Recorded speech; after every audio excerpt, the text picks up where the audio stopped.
To signal turns, move the turn signal lever upward for a right turn or down for a left turn. When you've completed the turn, the signal cancels automatically.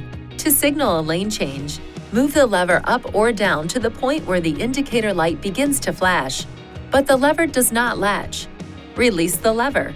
The turn signal will automatically flash 3 times and stop. Choose the appropriate method to signal a lane change based on the road and traffic conditions.